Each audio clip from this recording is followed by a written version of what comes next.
Dinosaurs by Tim Vickery.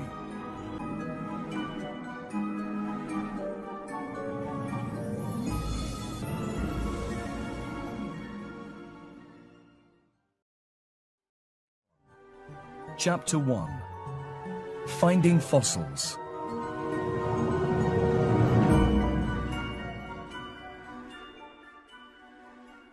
On a cold winter's day in 1811, a boy and a girl were walking beside the sea in Lyme Regis, southwest England. They were alone, and they walked slowly, looking at the stones under their feet. The sea on their right was still and grey. On their left, near the land, there were a lot of large broken rocks. The children were looking for something. The girl, Mary Anning, was about 12 years old. Every few minutes, she picked up a stone, looked at it carefully, and put it in her bag. Then the boy, her older brother Joseph, began to climb over the broken rocks. It was dangerous. Both children knew that. There had been a storm the night before, and some rocks had fallen into the sea. Another big rock could fall at any time. But the morning after a storm was also the best time to look for fossils, the bones of animals or parts of plants that had become hard and changed into rock.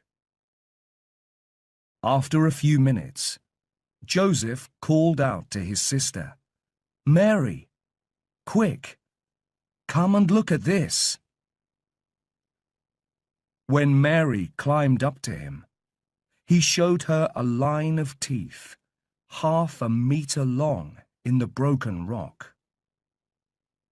And behind the teeth, there were some bones, like the head of a strange animal. "It's a crocodile, isn't it?" Joseph said. "We found a crocodile in the rocks." Mary looked carefully at the head of the strange animal that Joseph had found. "What's that round thing?" she asked. "Look, there, behind the teeth." As she cleaned away some sand from the head, a bony circle stared back at them. "That must be its eye," Mary said. "Look. It's almost as big as my head." Her brother laughed. "And its mouth is as big as your body." "Be careful, Mary. Look at those teeth. It's going to eat you." "Don't be silly," Mary said. "It's dead. It died hundreds of years ago. Come on. We've got to find the rest of its body too." Some men helped the children to get the bones of the dead animal out of the rock. It was about 4 meters long, with flat, bony hands and a long tail. It had huge eyes and a long mouth full of sharp teeth. At first, people thought it was a crocodile, but it was not. It was an animal quite different from anything alive in the world today. In 1818, 2 scientists called Henry de la Beche and William Conybeare gave it the name Ichthyosaurus. Mary Anning was wrong about one thing. The ichthyosaur did not die hundreds of years ago. It died millions of years ago, at a time which scientists today call the Jurassic period. But Mary Anning was very clever. She knew how to find the bones of dead animals. All her life, she looked for bones and fossils near her home in Lyme Regis. She found many more ichthyosaurs and a different sea animal, a plesiosaur. The plesiosaur had a round, flat body, 4 flat hands, and a very long neck, several meters long, with a very small head at the end of it. She found a strange flying animal too, a pterosaur. Pterosaurs had long beaks full of sharp teeth and wings made of skin. Some of them had wings as big as the wings of a small plane. At this time, in the early 1800s, people were very interested in bones and fossils. Lots of people came to Lyme Regis to see the strange animals that Mary Anning had found. Among them were William Buckland and Gideon Mantell. William Buckland was a clever scientist from Oxford University. He was very interested in animals, and he liked to watch them and learn about them.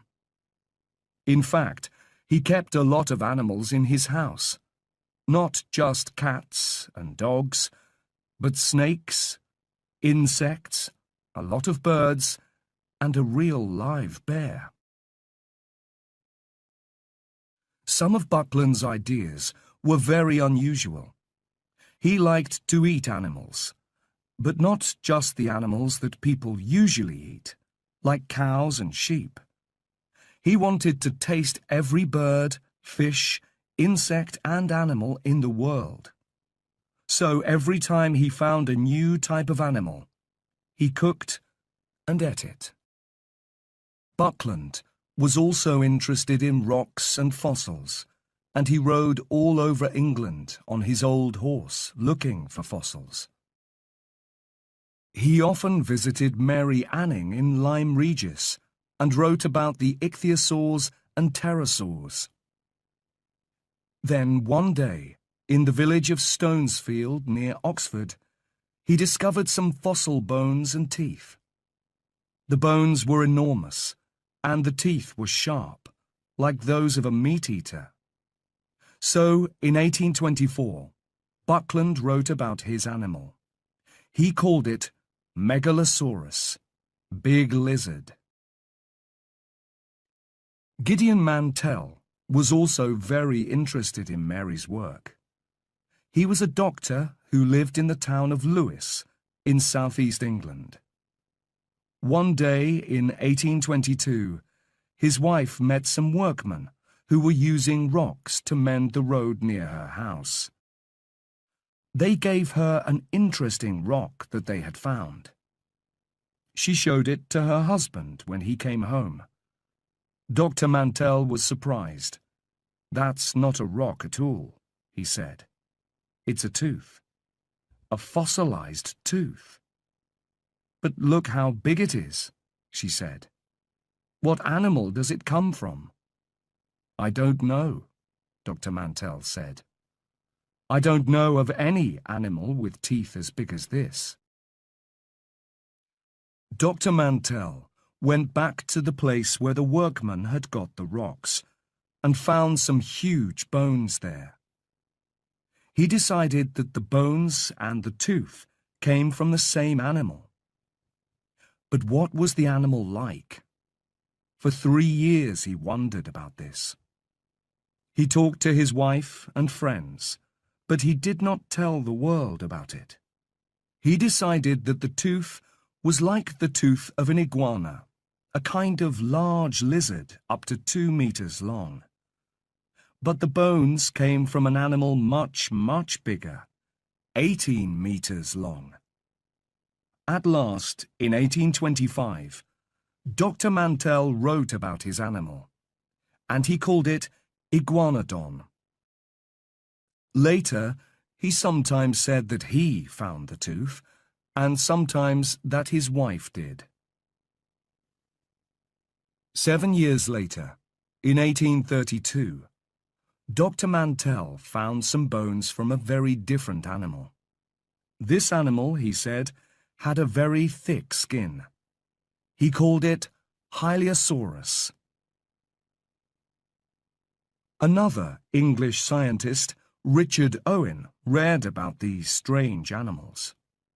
Owen knew a lot about bones, and he loved to cut up dead animals, often in his own home.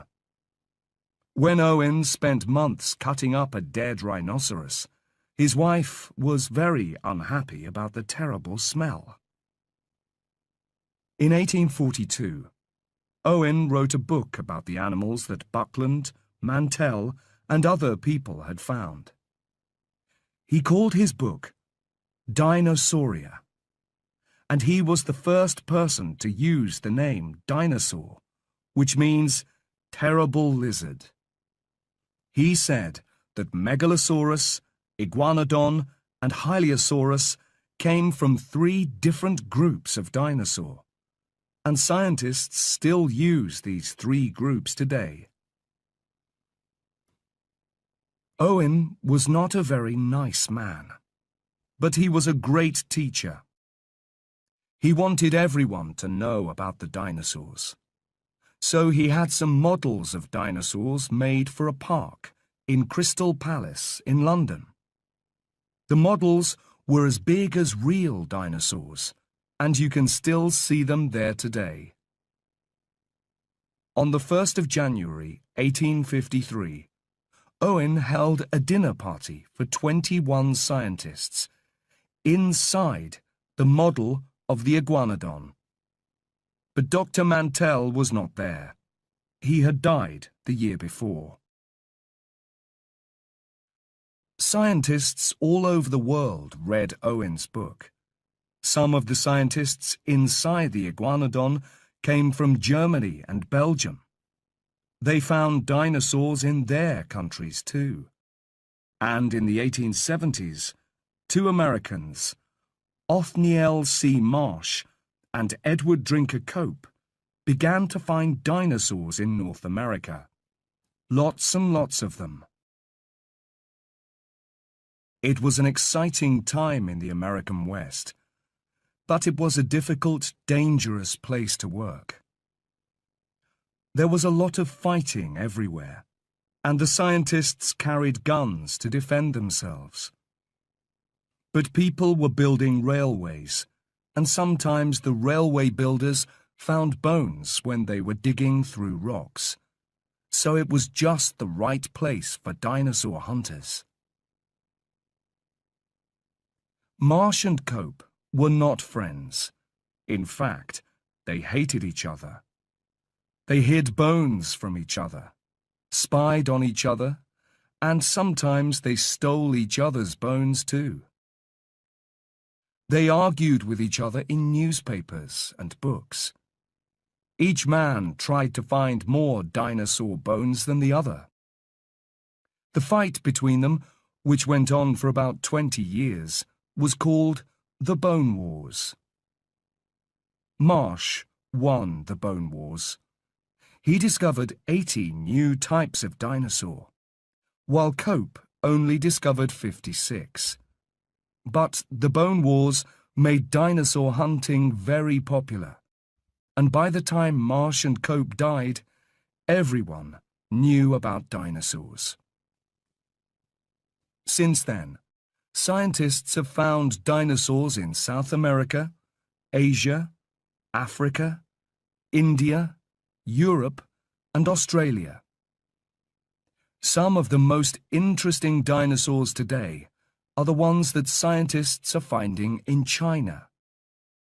People have even found a few dinosaurs in Antarctica. In fact, just like people, dinosaurs lived all over the world.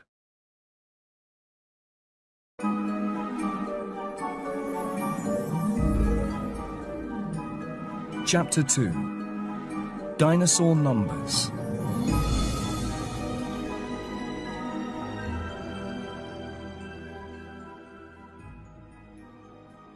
Everything about dinosaurs is extraordinary. Many of them were big, much, much bigger than humans. The biggest of all, Argentinosaurus, weighed more than 15 elephants. The tallest dinosaur, Sauroposeidon, could lift its head 18.5 meters above the ground. That is tall enough to look in through the 6th floor window of a modern building. The longest dinosaur, Diplodocus, was 35 meters long, longer than 3 buses, and its tail was 21 meters long. The end of that tail could move frighteningly fast, fast enough to knock a man's head off. Many dinosaurs were very, very dangerous. Spinosaurus, for example, was much bigger than an elephant. It had a mouth like a crocodile, but much, much bigger. It had 100 sharp teeth. An animal like that could probably kill and eat a human in 2 or 3 minutes. Luckily, however, there were no humans alive at the time of the dinosaurs. That is because the dinosaurs lived an enormously long time ago. It is really hard to understand how long, but it is important to try. How long have there been people like us, modern humans, on Earth? Well, scientists say that we have been here for about 190,000 years. But before that, there were early humans, people who were almost human, but a little bit different from us. The oldest early human that scientists have found died 3.2 million years ago. That is a very long time ago, but it is nothing to the time that the dinosaurs lived. The last of the big dinosaurs died 65 million years ago, so all dinosaur bones are at least 65 million years old. But many of them are a lot older, of course, because that is when dinosaurs ended. When did they begin? The first small dinosaur appeared about 230 million years ago. So dinosaurs lived on Earth for 165 million years. That is more than 50 times longer than any kind of humans have lived on Earth. Look at the timeline on this page. It shows 3 time periods: the Triassic, the Jurassic, and the Cretaceous. The first dinosaurs appeared during the Triassic period. A lot more dinosaurs appeared during the Jurassic period. And even more dinosaurs lived until the end of the Cretaceous period. Then they all disappeared, very suddenly.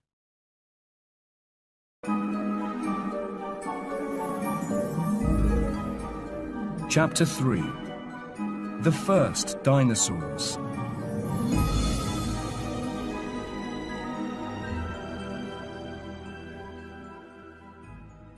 Because the dinosaurs lived for such a long time, their story is a story of change.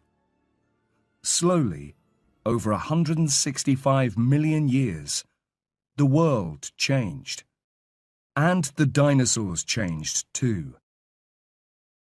The first dinosaurs were not very big or frightening. They looked like small chickens. They ran around on 2 legs, but instead of wings, they had hands with 5 fingers. They had long tails, small heads, and a mouth with teeth instead of a bird's beak. In the time before the dinosaurs, there were lots of different animals. But about 250 million years ago, something terrible happened. Thousands and thousands of volcanoes exploded. This made the sky very dark, so it was impossible to see the sun, perhaps for years. Not surprisingly, 95% of all animals and plants died. Only a few kinds of small animals which did not need much food stayed alive.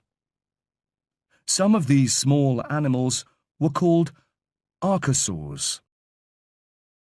The earth they lived in was a very different place. There were plants, but no grass, no flowers, and no fruit. And all the continents that we know today, Europe, North America, South America, Asia, Africa, Antarctica, were quite different. All the land was just one large continent, called Pangaea. So these little archosaurs could walk from one side of Pangaea to the other. In the 1960s, an archosaur called Marasuchus was found in Argentina. It was very small, just 10 centimeters high. It ran on 2 legs and had hands with 5 fingers. It had a long tail and a mouth with lots of very small teeth. And it probably ate insects and little animals. But it could run very fast.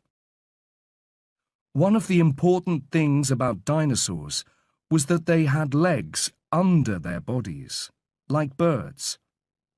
That helped them to run away from enemies like crocodiles, which have their legs beside their bodies. It helped them to grow tall, too.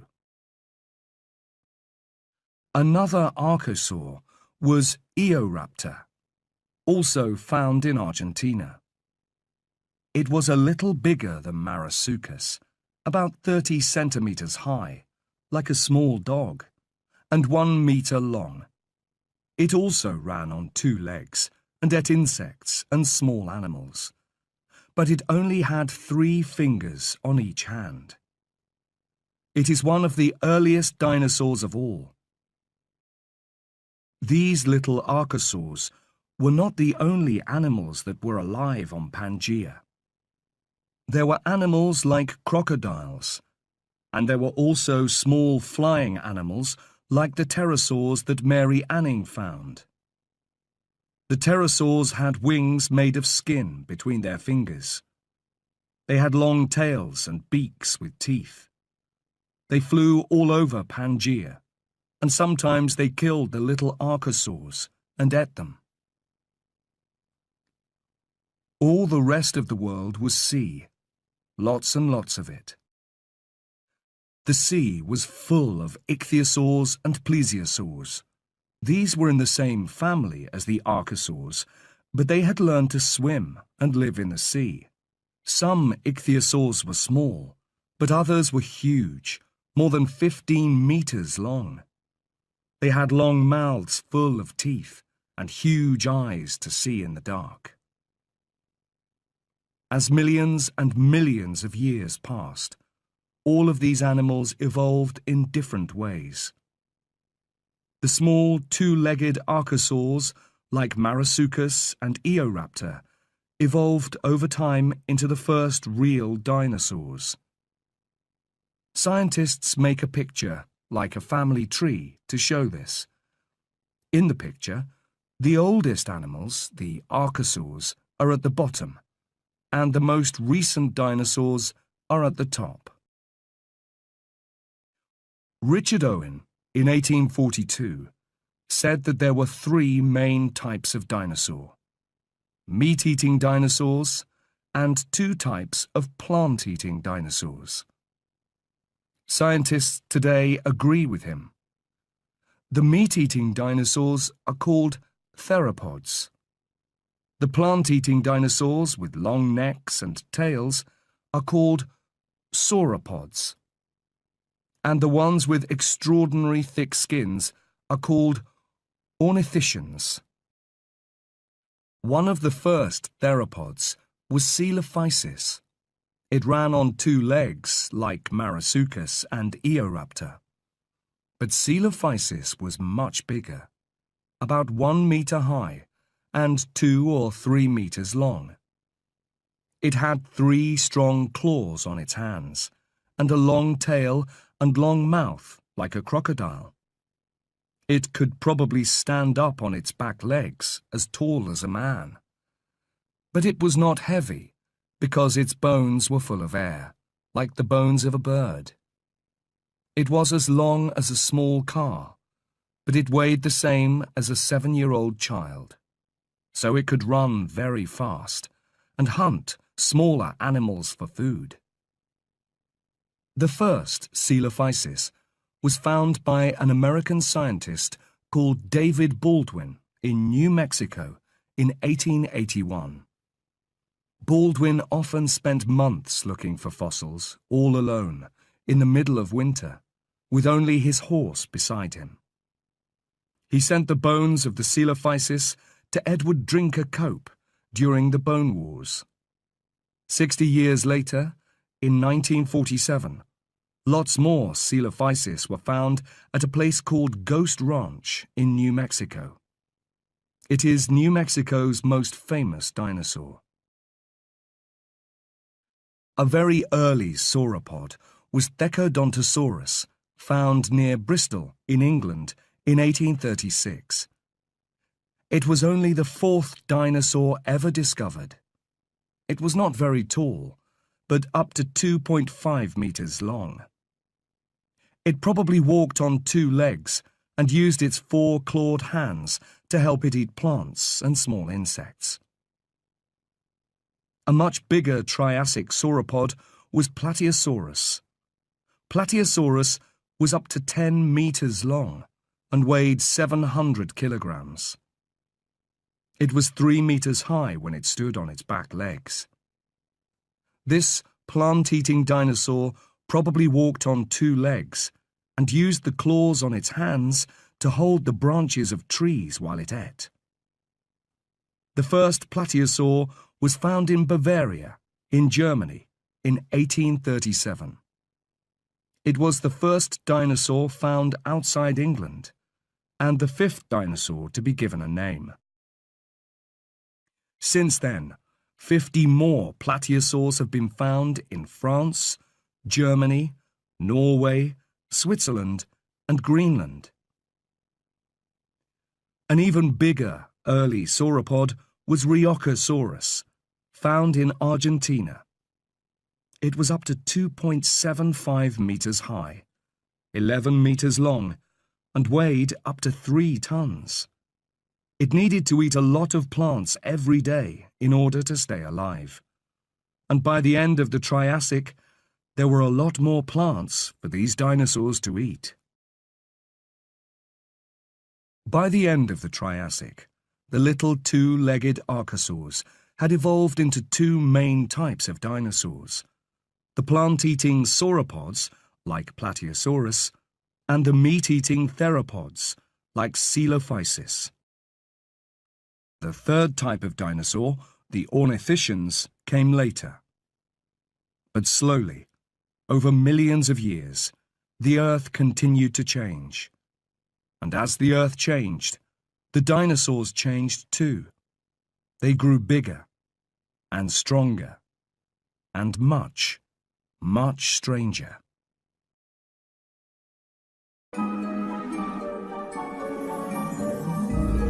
Chapter 4: Bigger and Stronger.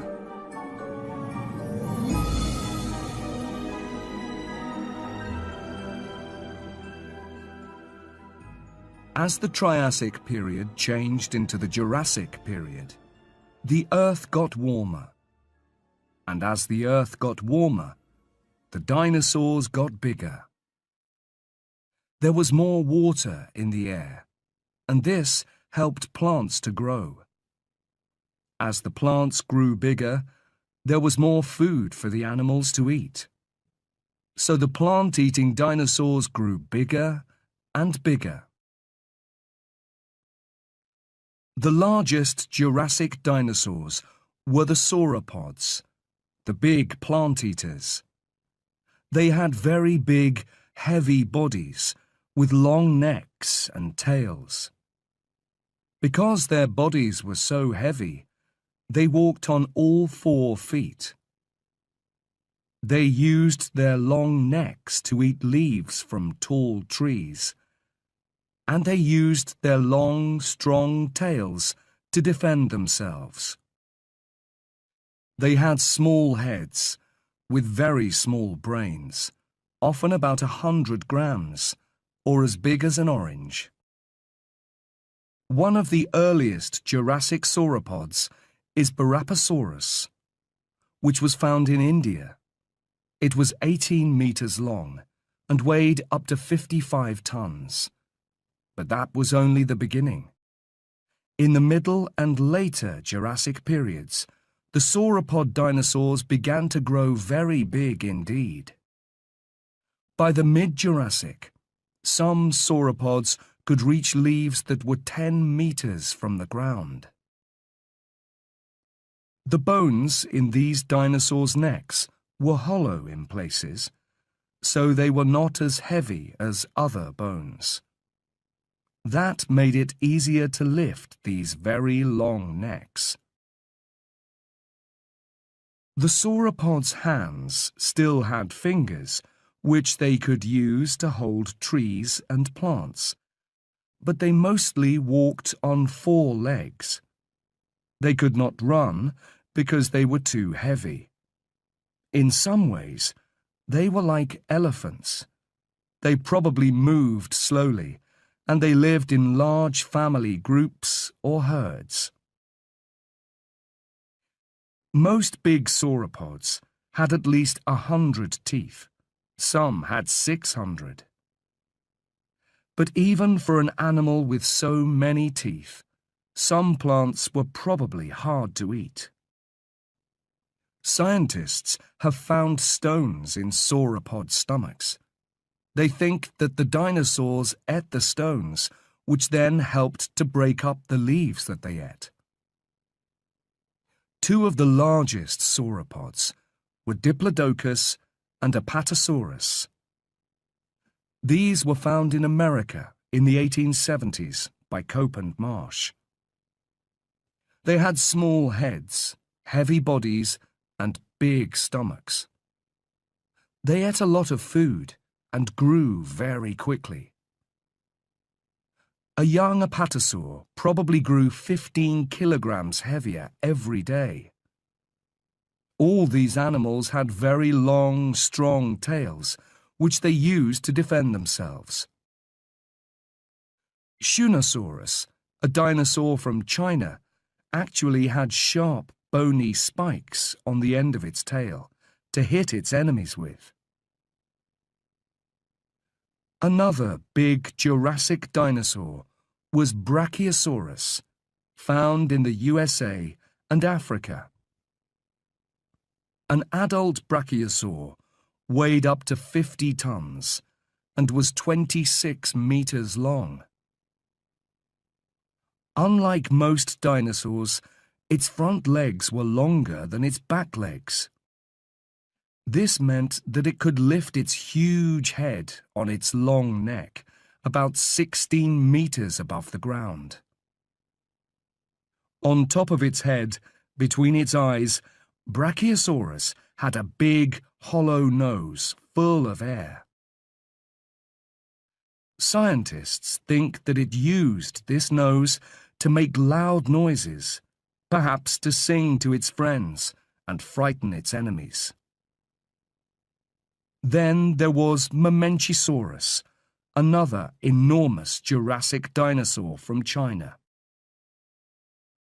This huge dinosaur was 25 meters long. Its neck was 12 meters long, one of the longest necks of any animal ever discovered. But why were these dinosaurs so big? Well, one reason is that the world was getting warmer and wetter, so there was more plant food for them to eat. But there was another important reason: safety.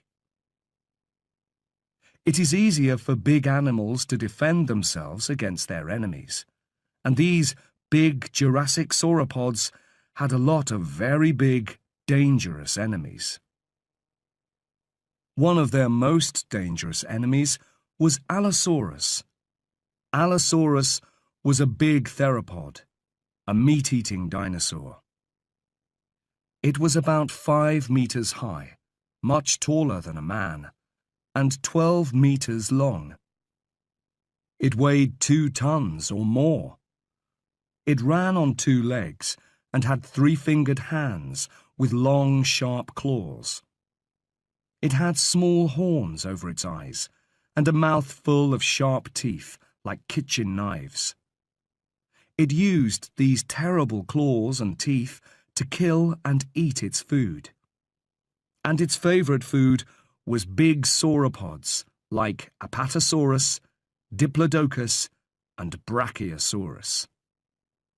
But how did it kill these enormous animals? Allosaurus was big, but Apatosaurus was much bigger. It was one of the biggest animals on Earth. It was 20 to 25 meters long and weighed up to 28 tons, more than a family of elephants. And with its long, strong tail, it could kill a small dinosaur in a second. Sometimes, perhaps, a brave, hungry allosaur jumped onto the back of an adult apatosaur and tried to kill it with its terrible teeth and claws. But that was very difficult and dangerous, so perhaps they did it a different way. Some scientists think that allosaurs hunted in family groups, so perhaps 4 or 5 terrible meat-eaters all jumped onto the back of one apatosaur together. That was probably easier, and there was plenty of meat for all of them when they killed it. And like lions today, they probably did not try to kill the biggest and strongest apatosaur. They looked for an animal that was old or ill and killed that. And sometimes they found an animal that was already dead. But Allosaurus was a very good killer. Scientists are sure about that. The dinosaur scientist Thomas Holtz says that dinosaurs, like Allosaurus, changed very little over 100 million years. That means, of course, that they were very successful at what they did. And what they did was hunt, kill, and eat sauropods. Another terrible Jurassic meat-eater was Ceratosaurus. This dinosaur was smaller than Allosaurus, but it was still taller than a man. It was 6 to 8 meters long and heavier than 2 horses. Ceratosaurus also ran on 2 legs. It had long, sharp claws on its 4-fingered hands and a mouth full of very sharp teeth. It had 3 small horns on its head and an unusually strong tail. But unlike Allosaurus, it did not always hunt big sauropods. The scientist Robert Bakker has found lots of Ceratosaurus teeth near the bones of fish and small crocodiles. He thinks that Ceratosaurus used its big, strong tail to swim and hunted for its food in the water. During the Jurassic period, the continent of Pangaea began to break into 2 continents, Laurasia and Gondwana. The Atlantic Ocean appeared. At first, it was about 50 kilometers wide. Much of modern Europe was underwater then. So there were lots of fish for Ceratosaurus to eat in Jurassic seas, lakes, and rivers. But there were lots of other animals there too. In the Jurassic seas, the ichthyosaurs grew even bigger and stronger. They were hunters, with enormous eyes and long mouths full of sharp teeth. And they could swim very, very fast, probably at 30 to 50 kilometers per hour. There were plesiosaurs in the sea too. Plesiosaurs did not look like fish. They had round, flat bodies, with 4 huge, flat hands that they used to push themselves through the water. They had short tails, but very long necks, sometimes over 10 meters long. Some had very small heads, but others had huge heads, 3 meters long, bigger than any other dinosaur head. In the Jurassic skies, a new type of pterosaur appeared, the pterodactyl. Pterodactyls had longer necks than Triassic pterosaurs, and they had bigger brains too. Most of them had long mouths full of sharp teeth, and many of them ate fish.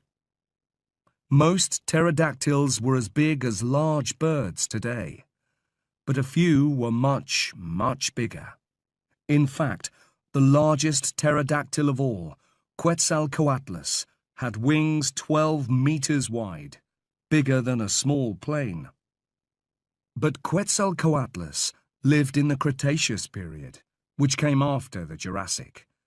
It was in the Cretaceous that dinosaurs grew really big.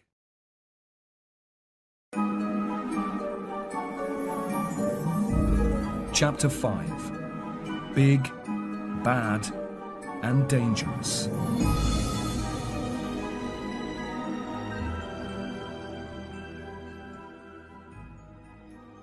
During the Cretaceous period, Pangaea, which was once a single continent, continued to break into smaller parts. The Earth began to look more like the world today, several different continents with large seas between them. This meant that, as time passed, different dinosaurs evolved in each continent. The dinosaurs of China, for example, were different from those of South America. But in every continent, there were large plant-eating sauropods. They grew even larger because the Cretaceous world was warmer and wetter than before. So plants grew bigger and stronger. And for the first time, some plants had fruit and flowers. So there was a lot more food for the big dinosaurs to eat. The biggest dinosaur of all was probably Argentinosaurus. This enormous animal was between 33 and 41 meters long, 6 to 7 meters high, and weighed between 75 and 90 tons. That is more than several families of African elephants. To keep its huge body alive, one Argentinosaur probably needed to eat 2 or 3 large trees every day. There were probably thousands of these enormous animals in South America, so just think about the number of trees that were eaten every day. It is hard to understand how any enemy could kill Argentinosaurus. It was just too big. Most meat-eaters probably just waited for it to die and ate it then. But there were plenty of large meat-eating dinosaurs in the Cretaceous. Perhaps, from time to time, some of them did try to kill a baby Argentinosaur or a sick or old animal. If they tried to kill a healthy adult, they probably got hurt or killed. Not all of the terrible killers in the Cretaceous were big. In 1964, John Ostrom, a scientist from Yale University in America, discovered Deinonychus. This animal was too small to kill Argentinosaurus, but it was still very dangerous. It was about 3 meters long, as tall as a man, and probably covered in feathers like a bird. It had a big brain and a mouth as long as a man's leg, full of sharp teeth. Its hands had 3 fingers, with long, sharp claws, and on the second toe of its back feet there was another big, dangerous claw. Deinonychus weighed about 80 to 100 kilograms, and it could run very fast. Scientists think that Deinonychus hunted in groups, like lions today. When they found a large plant-eating dinosaur, 5, 10, or even 20 Deinonychus jumped onto it, all together. They bit it with their sharp teeth and cut it with their terrible sharp claws until it died. Then they ate it. Deinonychus was very frightening, but Utahraptor was even more dangerous. It had terrible teeth and claws like Deinonychus, but it was much bigger. It was 6 to 7 meters long, taller than the tallest horse, and it weighed up to 1.1 tons. It had a big brain too, so it was probably very clever. And just like Deinonychus, these dinosaurs hunted together in groups. For plant-eating dinosaurs, this was like a really bad dream. They could look up and see not 1, but 5 or 10 terrible killers running towards them, very fast. It was usually the last thing they ever saw. However, Utahraptor was not the biggest killer.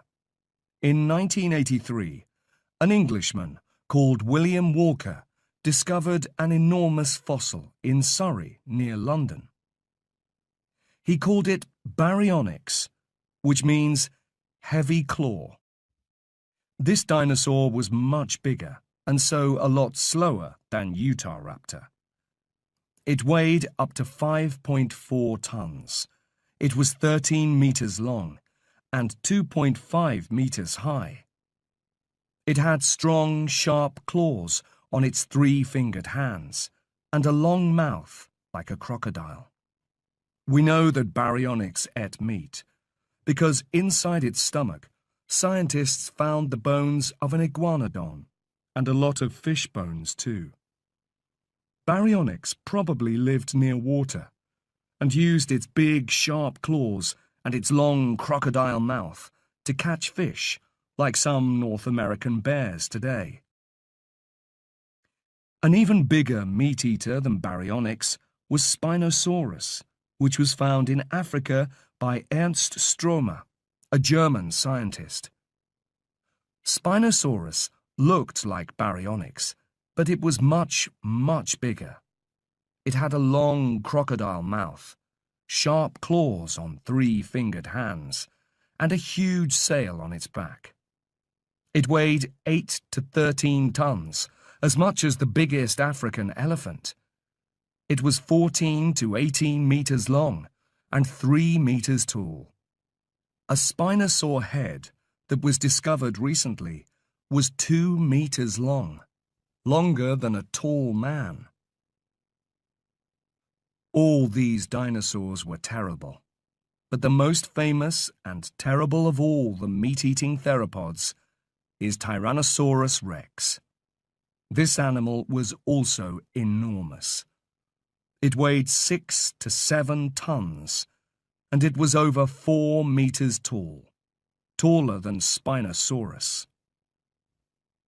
Unlike most dinosaurs, it had very small arms and hands, so it probably used its mouth to kill and eat things.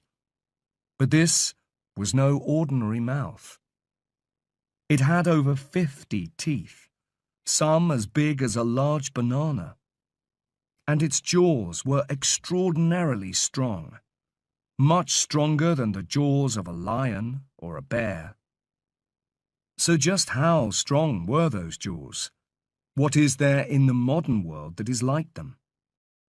Recently, scientists measured the bite of a modern machine which picks up old cars and breaks them into small pieces.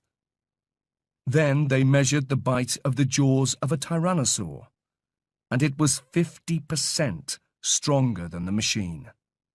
So a tyrannosaur could easily bite right through a car, in a world with both tyrannosaurs and cars, of course. Because they were so big, tyrannosaurs could probably not run very fast.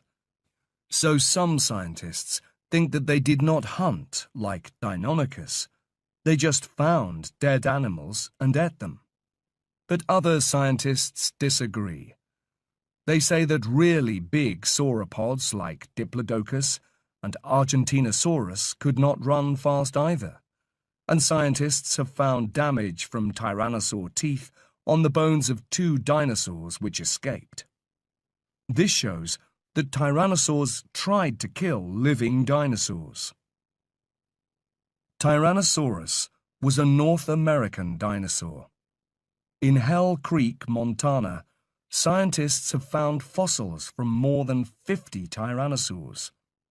But in China and Mongolia, they have discovered fossils of Tarbosaurus, a dinosaur in the same family as Tyrannosaurus. Tarbosaurus also had small hands and big jaws full of sharp teeth. It had a large brain, and it could smell and hear well, which helped it to hunt. Perhaps it also had feathers around its neck. Velociraptor is a much smaller theropod from China and Mongolia. The first velociraptor was found in the Gobi Desert in 1922 by an American called Roy Chapman Andrews. It was a small dinosaur 2 meters long and about 60 centimeters tall, and it was covered in feathers. Velociraptor did not weigh much, 15 to 18 kilograms, which is less than a large dog. But unlike a dog, it ran on 2 legs and had hands with 3 sharp claws. And like Deinonychus, it had another very long, sharp claw on each foot. Velociraptor probably ran very fast and hunted in groups like Deinonychus and Utahraptor. Like them, it was a very frightening killer. But even the most terrible killer can get things wrong sometimes. In the Gobi Desert, in 1971, scientists discovered 2 extraordinary fossils. One was a velociraptor, the other was a plant-eating dinosaur called Protoceratops. The 2 dinosaurs had died when they were trying to kill each other. The Protoceratops had the velociraptor's right arm in its jaws. It was trying to bite its arm off. The velociraptor had its claws in the head and neck of the Protoceratops. It was trying to cut the Protoceratops's neck open. This terrible fight happened beside a hill of sand. As the 2 dinosaurs were fighting, the hill fell on top of them, so they both died.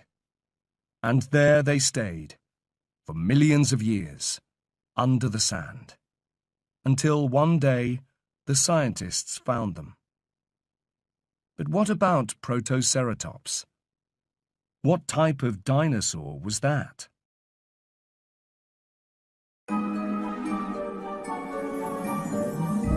Chapter 6. Strangest of All.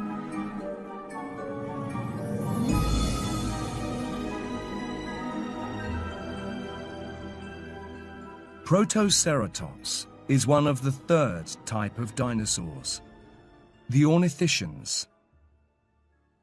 The ornithischians are the strangest of all dinosaurs. They were plant-eaters, but many of them had horns, and they defended themselves with their very thick, strong skin. There were very few ornithischians in the Triassic period. They began to appear in the Jurassic, and there were lots of them in the Cretaceous. Protoceratops was a very successful small dinosaur. Its mouth was like a bird's beak and had a very strong bite. And behind its head, Protoceratops had a large frill of skin. This frill was probably brightly coloured, and the dinosaur used it to frighten its enemies and attract females. Triceratops was like Protoceratops, but much bigger. In fact, Triceratops was huge. It was 8 meters long and weighed 11 tons, much more than the largest African elephant. Like Protoceratops, it had a mouth like a bird's beak and a large frill of skin and bone behind its head. Its head was enormous, and it had 3 large horns.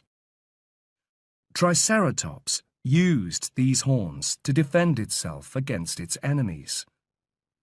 We know that this happened because some Triceratops horns have damage from Tyrannosaurus teeth on them. The ornithischians had many ways to defend themselves against enemies like Tyrannosaurus. Huayanglosaurus, found in China in 1982, had lots of sharp spikes all along its back. There were bony spikes on its shoulders too, and on the end of its tail.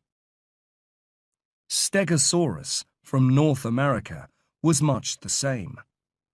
These dinosaurs used their strong, bony tails to hit their enemies. Several meat-eaters, like Allosaurus, have been found with holes in their bones, made by the spikes on the tail of a Stegosaurus. Animals like these from the late Jurassic have been found in Europe and Africa. All of them were huge, as big as a modern rhinoceros. Ankylosaurus lived in the late Cretaceous. It had a really thick skin, with spikes all over its back, head, and sides. It had a very strong tail, with a heavy club at the end, which was excellent for fighting enemies. Ankylosaurus was up to 9 meters long and weighed up to 8 tons, much more than an elephant. So when that tail hit something, it hurt. Tenontosaurus was another big plant-eating animal, but it was not as strong or dangerous as Ankylosaurus. It lived in large herds in North America. In fact, some scientists call it the cow of the Cretaceous, because there were so many of them. Tenontosaurus was an everyday food for meat-eating hunters like Deinonychus. Iguanodon was an ornithischian too. It lived in large family groups or herds, like cows or sheep today. In Belgium, the fossils of 40 of them were found in the same place. Iguanodon had a long face, like a horse, with a mouth like a beak for eating plants. It could eat plants well, moving both jaws at once. We humans only moved the bottom jaw. Iguanodon sometimes walked on 2 legs and sometimes on 4. Each hand had a sharp spike, like a thumb, which it used to fight its enemies. And it could also pick things up with the help of its little finger. It was as big as a large African elephant. Hadrosaurs were in the same family as Iguanodon, but they were even stranger. These plant-eating dinosaurs had flat, wide beaks with teeth inside them. Lots of them. In fact, some hadrosaurs had up to 720 teeth. Humans only have 28. New teeth were growing all the time to take the place of any teeth that fell out. Hadrosaurs had long faces like horses too, and they lived in large herds all over North America. The smallest was as big as a horse, but many were bigger than elephants. One of the strangest hadrosaurs was Lambeosaurus. It was 3 or 4 meters high and weighed up to 8 tons. On its head was a large bone, like an enormous hat. The hat was as big as a man. The male Parasaurolophus had an even bigger hat on the back of its head.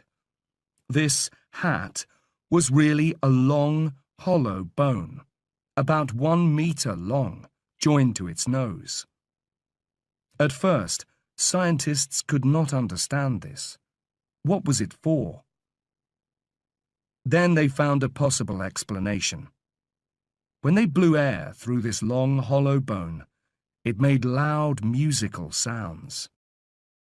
Was Parasaurolophus a musical dinosaur? It is quite possible. The males could make wonderful sounds with these long, hollow bones on their heads. Perhaps they did this to attract the females, or to call to their children. They probably did it when they saw an enemy. And maybe sometimes they did it just for fun, because they liked singing to each other. But the hadrosaurs were interesting for another reason: their family life.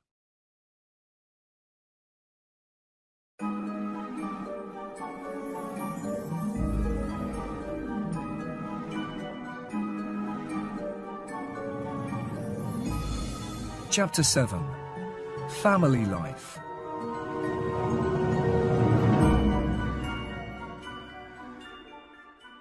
In 1923, the American scientist Roy Chapman Andrews discovered something very strange. In the Gobi Desert, in Mongolia, he found the bones of a new dinosaur. It was about 2 meters long, with a strong beak, no teeth, and a thin hat on top of its head. And it was probably covered with feathers, like a very big chicken. Underneath this dinosaur, there was a nest full of eggs. This was the first time anyone had found dinosaur eggs. At first, Roy Chapman Andrews thought that the eggs belonged to a different dinosaur, Protoceratops. The new dinosaur, he thought, was trying to steal them when it died. So he called his new dinosaur Oviraptor, which means egg stealer.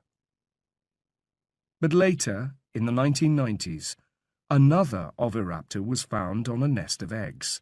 Scientists looked at these eggs very carefully and decided that the eggs did not belong to Protoceratops after all. They belonged to Oviraptor. The female Oviraptor was sitting on her own eggs when she died. She was keeping them warm with her body, like a bird. This was a surprise. At this time, nobody thought that dinosaurs could be good parents. Most scientists thought that dinosaurs just laid their eggs on the ground and walked away. But the Oviraptor was taking care of her eggs like a good mother. Most dinosaurs could not do this. They were much too heavy to sit on their eggs. In Montana, scientists found hundreds of dinosaur nests. But the eggs in the nests came from a type of hadrosaur that weighed 3 tons. Were these mothers interested in their babies? Probably not, the scientists thought. They probably just laid their eggs and forgot all about them. But there was a problem. They found a lot of baby dinosaurs in the nests beside the eggs. These baby dinosaurs were very small, no bigger than a chicken. They could not walk far because their bones were not strong enough. but their teeth showed that they had eaten plants. How did the baby dinosaurs find these plants when they were too young to walk? The scientists thought hard about this. The baby dinosaurs did not find the plants, they decided. That was impossible. They could not walk. So it must be the parents who found the plants. They brought them to their nests for their children to eat. These dinosaurs were looking after their children, like good parents. So the scientists called this new dinosaur Maiasaura, which means good mother lizard. Maiasaurs laid 20 or 30 eggs in each nest.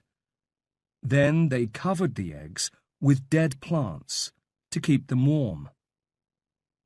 When the babies came out of the eggs, they weighed about 1 kilogram, but they grew very quickly. 10 years later, they were adults, weighing 3 tons. This shows they were warm-blooded, because cold-blooded animals cannot grow that fast. When they could walk, baby maiasaurs followed their parents around, looking for food. Maiasaurs were very successful. In one fossil site, there are over 10,000 animals. They lived in huge herds, like many animals in Africa today. And all around them, like lions in Africa, were the hunters, Tyrannosaurs, Deinonychus, Utahraptors. When the baby maiasaurs saw them, perhaps they ran under their parents' legs to stay safe.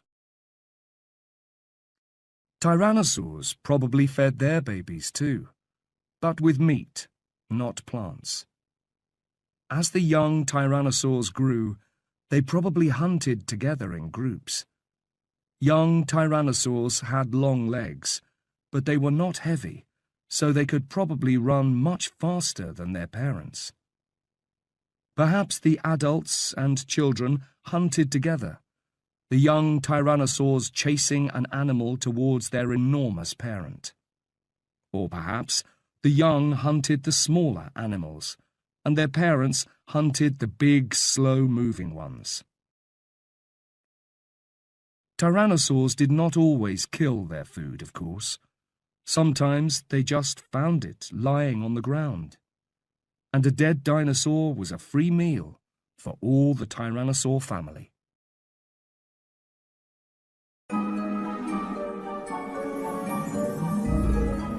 Chapter 8. Birds.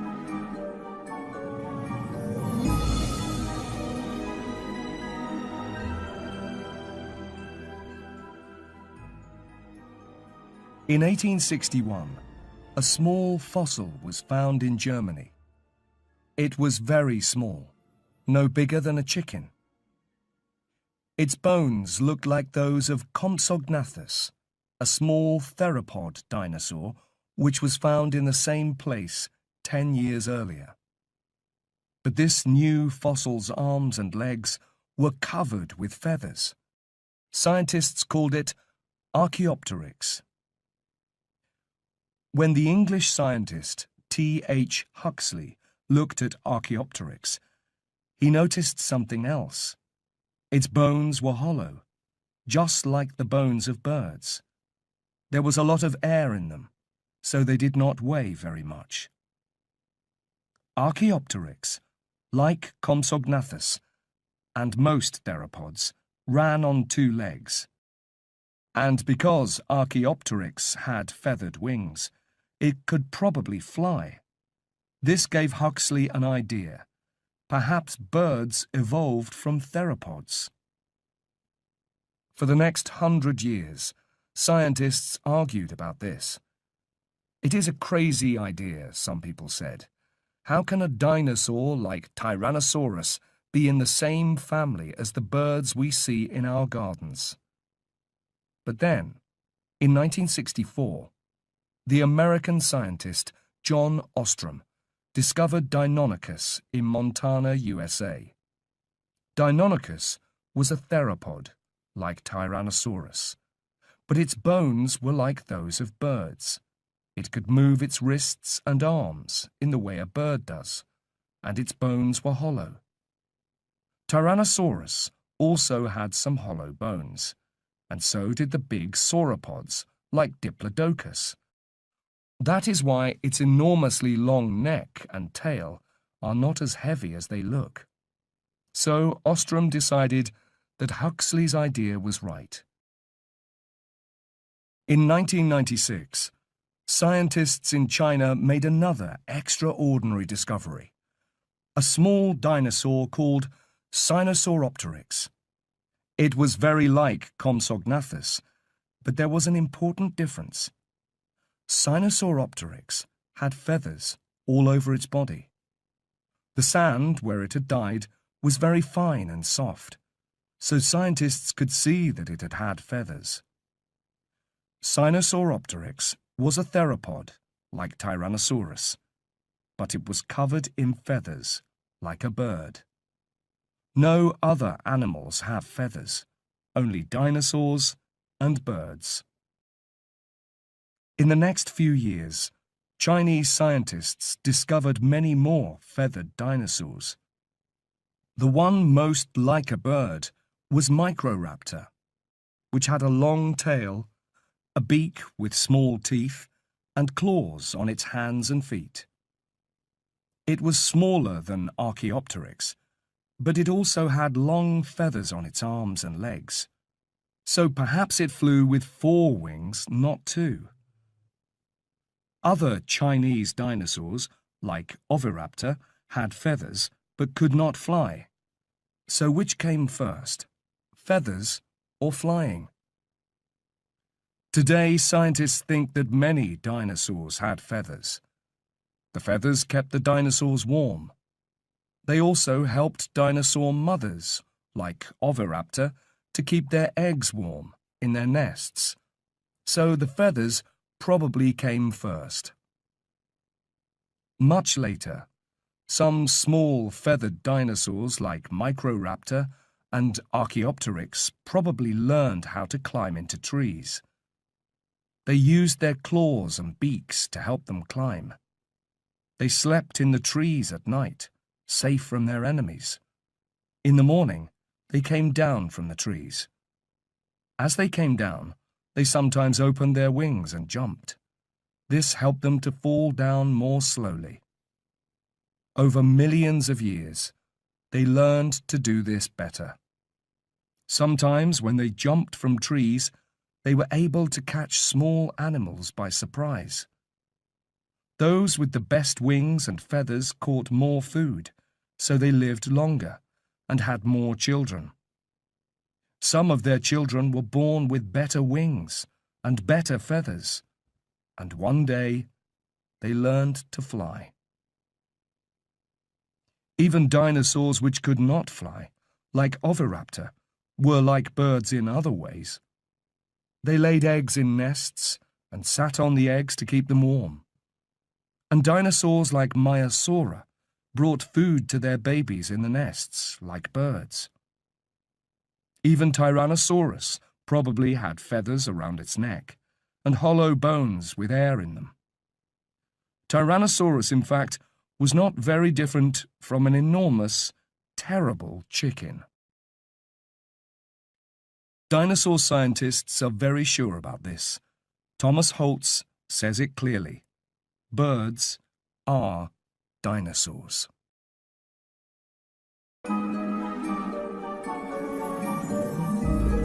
Chapter 9. A Sudden End.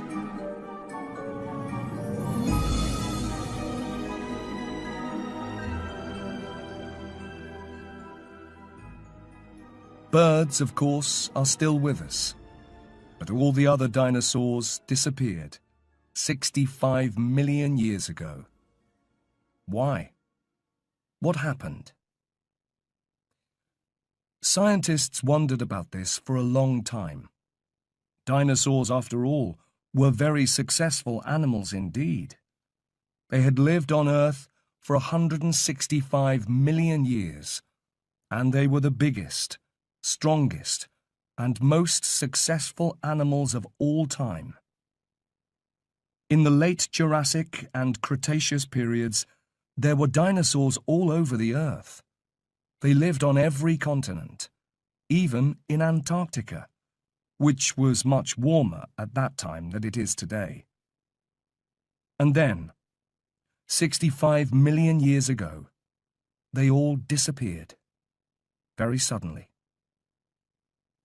There are no dinosaur fossils anywhere on Earth from after that time. Something terrible must have happened to them. But what was it?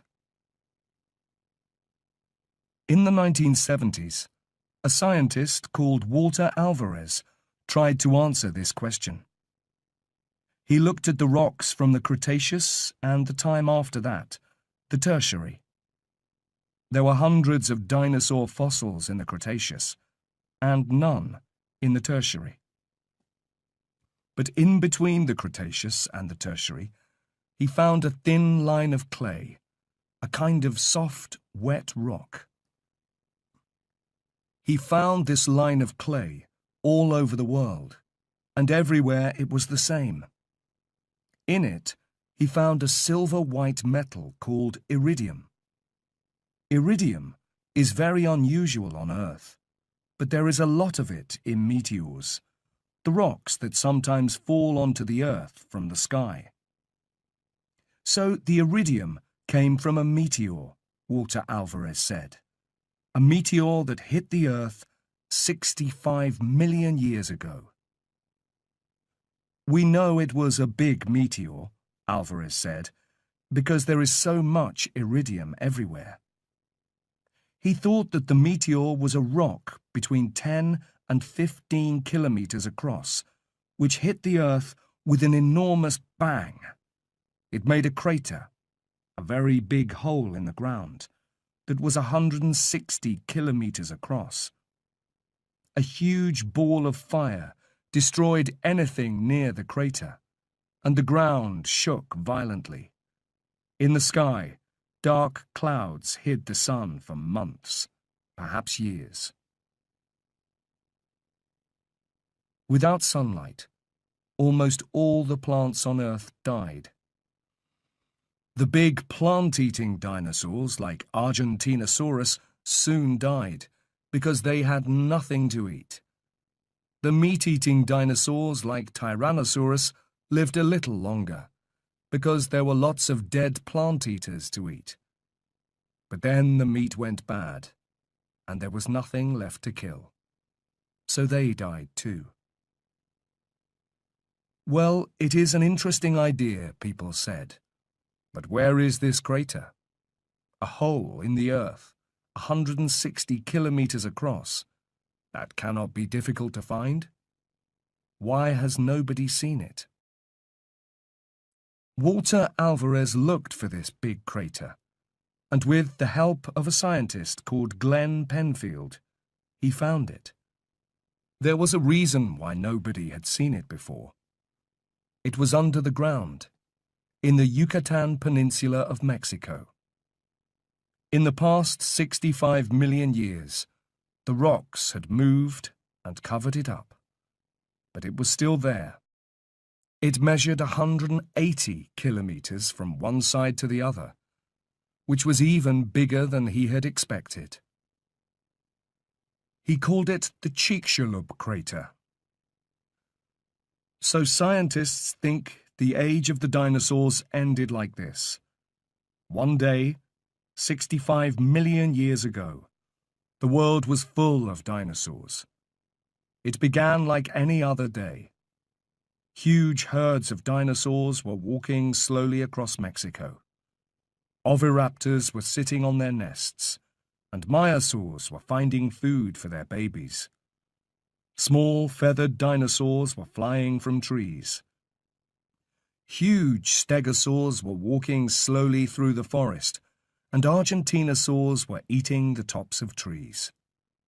Tyrannosaurs were watching the plant-eaters carefully, hoping for a meal. And dinosaurs from the Parasaurolophus family, with their strange hollow heads, were singing to their friends far away. The plant-eaters kept their eyes open, as they did every day. They were looking for danger, for tyrannosaurs and Utahraptors, the enemies that wanted to kill them. But none of them looked up into the sky, where the real danger was. Then, suddenly, in a few seconds, it happened. A bright light filled the sky, and there was an enormous bang, louder than anything they had ever heard. A great wind knocked all the trees flat, and a few seconds later, everything in the forest was on fire.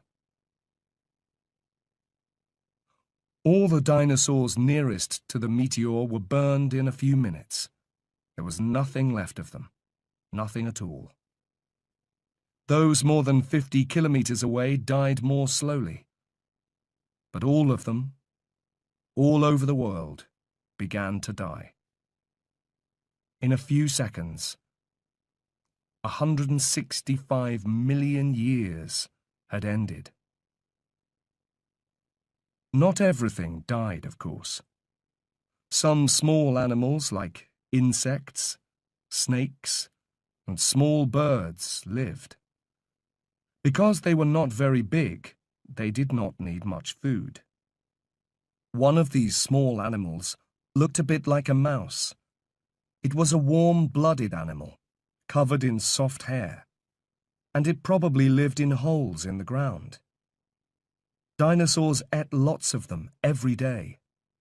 But now, suddenly, the dinosaurs were gone. So now this animal could come out of its holes and feel a little bit safer. This small, unimportant animal was an early mammal. Over the next 64.5 million years, it slowly evolved into many different types of mammals. Elephants, lions, bears, horses, sheep, and humans. And today, there are mammals all over the earth, just as once upon a time, there were dinosaurs.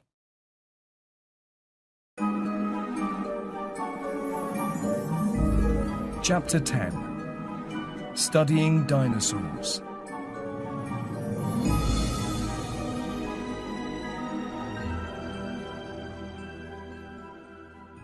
But how do we know all this? There were no humans alive when the dinosaurs lived, and we cannot travel back in time to watch them. So how do we know? We can learn a lot about dinosaurs from fossils. There are two types of dinosaur fossils: body fossils and trace fossils. Body fossils are what is left of the real bones from dinosaur bodies. Over time they have changed and become hard, like rock. Sometimes scientists are lucky and find all the bones of a single dinosaur in one place, but that is very unusual. Usually, they just find a few bones, and the other parts of the body have disappeared. This may be because when the dinosaur died, some other animals ate it and carried away the bones. Sometimes water has washed some of the bones away, or the rocks that contained the fossils have broken into smaller pieces. But even from one fossil we can learn a lot. Dr. Mantell learned a lot from the single iguanodon tooth he found in 1822. It was very big, so it came from a very big animal. It was not a very sharp tooth, so he knew the animal ate plants, not meat. And it looked different from the teeth of almost every animal alive today. The only living animal with teeth like that was the big lizard called an iguana. So Dr. Mantell called it iguanodon. Later, when he found some more bones, he learned more about its legs, arms, and head. In the same way, When William Buckland found Megalosaurus, he knew that it was a meat-eater because of its sharp teeth. Trace fossils are things like dinosaur footprints, eggs, and dung. Dinosaur footprints can tell us how it walked. Did it walk on 2 feet or 4? How fast could it run? The footprints of one theropod from Texas show that it was running at 39 kilometers per hour, faster than a horse. The eggs and nests tell us about dinosaur babies and family life. And dinosaur dung? Yes, scientists look at this carefully too. When they find bits of plants or animals in it, they know what the dinosaur was eating. The dung is millions of years old and has become hard like rock, so it does not smell bad. Today, scientists use computers to make pictures of dinosaur bones to see how they worked. They can watch the dinosaurs moving on the computer. How do we know that meat-eaters, like Tyrannosaurus rex, killed other dinosaurs? The scientist Robert Bakker answers that. He calls himself a murder detective. Dinosaur scientists, he says, dig up murder victims from 144 million years ago. Then we figure out who killed them. How does he do that? He looks for bullets and bullet wounds. The bullets are dinosaur teeth. Meat-eating dinosaurs often lost 1 or 2 teeth when they killed or were eating other dinosaurs. They grew new ones later. So when Bakker finds teeth near a dead Diplodocus, it is like finding a bullet near a dead man. If he finds allosaur teeth, he knows that an allosaur was the killer. And when he finds tooth damage on bones, the damage is like bullet wounds. It also gives him information about the killer. Were dinosaurs cold-blooded, like lizards and fish, or warm-blooded, like mammals? Cold-blooded animals do not need much food and move slowly when it is cold. Warm-blooded animals need much more food and move quickly, even in cold weather. Lizards are cold-blooded, and until the 1970s, scientists thought that dinosaurs were big lizards. But today, most scientists think that dinosaurs were warm-blooded. John Ostrom thinks Deinonychus was warm-blooded because it could move so quickly. And some dinosaurs lived in Antarctica, which was not always warm, even in the Cretaceous. We know that dinosaurs grew very quickly too, and cold-blooded animals do not do that. So most dinosaurs were probably warm-blooded, like us. But there are plenty of things we do not know. What type of noise did Parasaurolophus make? Did it really sing? Lots of dinosaurs probably made noises, but nobody has ever heard them. And what color were dinosaurs? Again, nobody knows, because color does not stay in fossils. But dinosaurs were probably colorful like birds and animals today.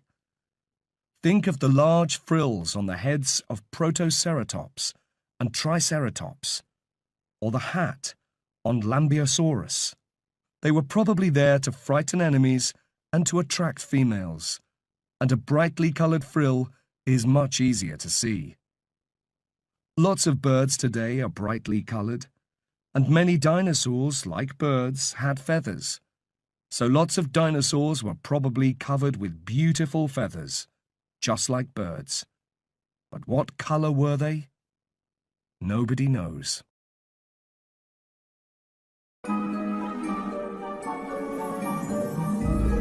Chapter 11. Dinosaurs Today.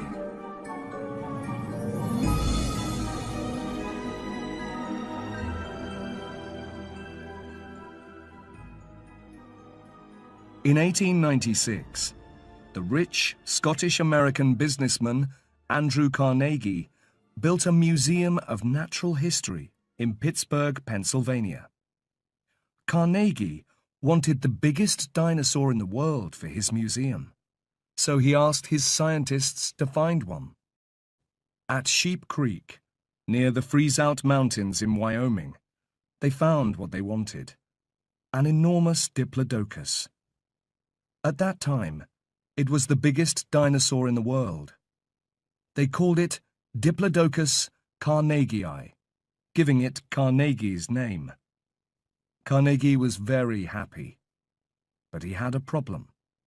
His museum was not big enough, so he had to build a huge new room just to keep his Diplodocus in.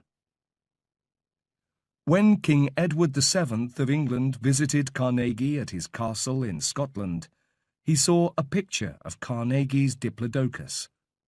"I say, Carnegie, what in the world is this?" the king asked. Carnegie smiled and told him that it was the biggest animal that ever lived, and that it had Carnegie's name. "Oh, I say, Carnegie," the king said, "we must have one of these in the British Museum." Carnegie loved to be important, so in 1905 he sent a model of his Diplodocus to the Natural History Museum in London. Later, he sent models to museums in Berlin, Paris, Vienna, Bologna, St. Petersburg, Buenos Aires, Madrid, Mexico City, and Munich. Carnegie's Diplodocus is one of the most popular dinosaurs in the world. Millions of people see it every year, all over the world. In London, the Diplodocus is called Dippy. Children sometimes spend the night in the Natural History Museum, sleeping under Dippy and learning about other dinosaurs. In Carnegie's Pittsburgh Museum, there is a Tyrannosaurus Rex called Samson. Children love that too. It is fun to sleep under a Diplodocus, or to stand in front of a Tyrannosaurus like Samson in a museum. There are many other museums with dinosaurs to see too. Some of the best are the Field Museum in Chicago, the American Museum of Natural History in New York, the Natural History Museum in Beijing, and the Royal Tyrrell Museum in Alberta, Canada. If you cannot see a real dinosaur, you can still play with one on your computer, and you can have fun with dinosaur games too. Dinosaurs have appeared in hundreds of computer games since 1986. In 1990, a likable green dinosaur called Yoshi appeared in the computer game Super Mario World. He soon became famous, and even had his own games. But with their sharp teeth and claws and enormous bodies, dinosaurs are more often seen in fighting games. Since 1997, millions of people have enjoyed fighting dangerous dinosaurs in the 7 very successful Turok games. And in the last 5 years, dinosaur games have become even more popular, with new games like Dino Run, Dino D-Day, and Velociraptor Safari. But can you imagine a world with dinosaurs and humans together? In the 1900s, people began to write books about this idea. One of the first was The Lost World by Sir Arthur Conan Doyle. In this book, a scientist called Professor Challenger discovers dinosaurs still living on a mountain in South America. More recently, Michael Crichton's book, Jurassic Park, later a popular film by Steven Spielberg, uses the same idea. In this book, scientists find dinosaur blood in the stomach of a fossilized insect. They use this blood to make new dinosaurs. Is this really possible? Scientists say no. Well, not yet, and that is a good thing. After all, Dinosaurs are much, much bigger than us. If we bring back dinosaurs, we will not be able to talk to them or make friends with them. And when a tyrannosaur sees a human, it will think just one thing: lunch. Remember, birds are dinosaurs. Tyrannosaurus was, in some ways, like an enormous chicken. So, if you want to see a real, living dinosaur, watch a group of hungry chickens eating their food. Then, think of a chicken as big as a house. Do you really want the dinosaurs to come back?